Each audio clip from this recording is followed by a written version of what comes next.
அதே மாதிரி கோணம்பாக்கம் பகுதியில் அரசு பள்ளியில் தேங்கிய மழைநீர் மாணவர்கள் அமைதி.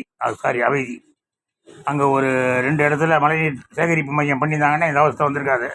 ஆனால் பண்ணதாக கணக்காட்டியிருப்பாங்க பள்ளிக்கூடத்தில். அரசு பள்ளி தானே, கணக்காட்டியிருப்பாங்க.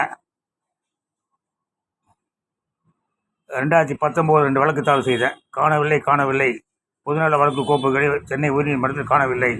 WP 29770 of 2019 கொசு உற்பத்தி செய்யும் மழைநீர் வடியா கால்வாய்.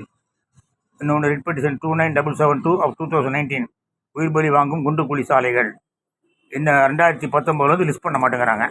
எல்லாம் ஊழல் தான். ஊழல் பிரச்சனைகளில் தான் அங்கே ரீஸ்டாராக இருக்கிறாங்க, எல்லாம் இருக்கிறாங்க. என்ன பண்ணுறது? நான் ஒரு லெட்டர் போட்டு, இந்த கேஸ்லாம் பெண்டிங்கில் இருக்குது. அப்போ நான் அவருக்கு லெட்டர் போடுறேன். 17/3/2022, அதான் 3 வருஷம் கழிச்சு.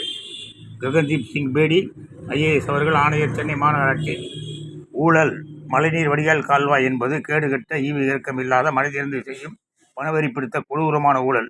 மலேரியா, டொங்கு, கொசு உற்பத்தி செய்யும் மழைநீர் வடிகால் திட்டத்தை உடனடியாக நிறுத்தி மழைநீர் சேகரிப்பு மையங்கள் அமைக்கவும். இப்படிக்கு குறிப்பு: 5 ரூபாய் லஞ்சம் வாங்கிய மத்திய அரசு ஊழியரை கையும் களமாக பிடித்த பாவி நான் அப்படின்னு போட்டு தங்கள் உண்மை உள்ள ஏமோட கையெழுத்து போட்டு அமைச்சிருக்கேன். இன்னும் அந்த கேஸ் வரமாட்டேங்குது. எப்போ தான் வரப்போகுது தெரியல. ஜெய்ஹிந்த்.